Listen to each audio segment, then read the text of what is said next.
Endless is a very good thing to come back to your music and your tour. You just Endless, yes. you played more than 60 concerts in the last month on 26 festivals in 27 countries in 3 continents. Yep. That sounds like no rest for the wicked, as we say in the UK. You know, so I mean, we've always been like that. We've always been a very we've always toured like crazy. So it's kind of how we've, you know, established, I think, a very loyal fan base, you know, through the actual act of taking the music, you know, to the people themselves. It's always been something that we've done for 15 years, and so I guess, you know, it's a very old school approach, you know. It's very very bands in the 60s and 70s did it kind of this way, before the birth of the internet, and I think we just can continue to do it that way. Is there a highlight that you can remember this summer?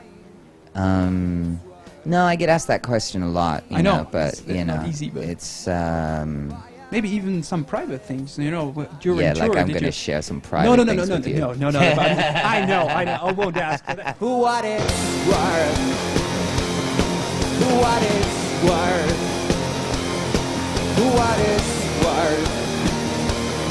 Who what it's worth? And I guess you won't remember Summer Sonic this year. I was shocked when I heard that you played it on stage. Yeah, well, I don't remember that, but I remember the rest, you know, anything, yeah.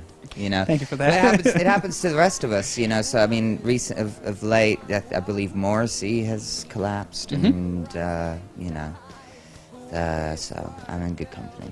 You know. Yes, that's true. It's a bad year for singers. Yes, you know, where yes. it must be, I don't know, the planets must be arranged in some sort of strange way, you know, Yeah, that and sort you're of so sensible, has yeah. an effect on sort of most singers' biorhythms or something like that, and that's causing our blood pressure to drop or something like that, you know. That must be that. It must be.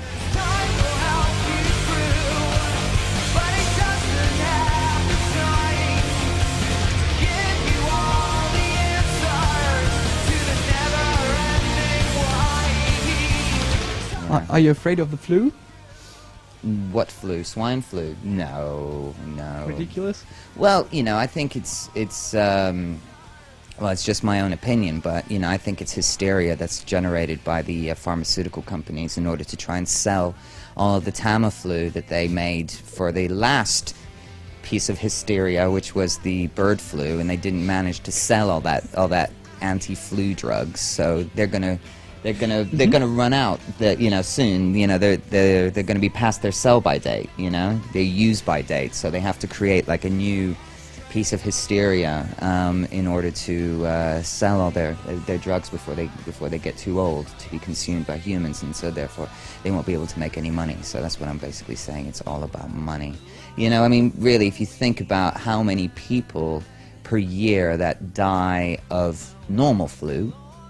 I think, you know, if you look up that statistic, and somebody invariably will, I think you'll find that there's more people who die of normal flu every year than there has been, you know, of swine flu so far. So, you know, I'm very wary of these kinds of media scares. Yes, you know, yes. Which, you know, But because a lot of people are, you know, a lot of people who run big companies are in bed with a lot of people who run big newspapers and run countries.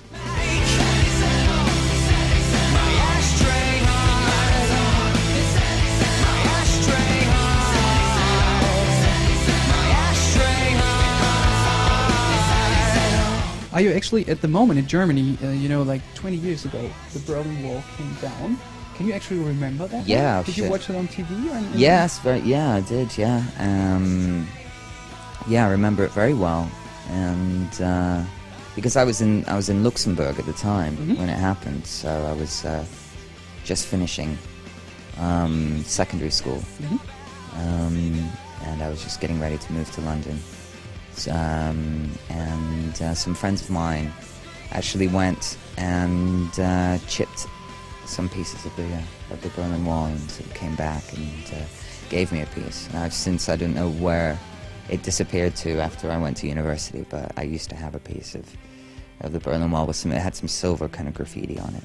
All right. You know, yeah.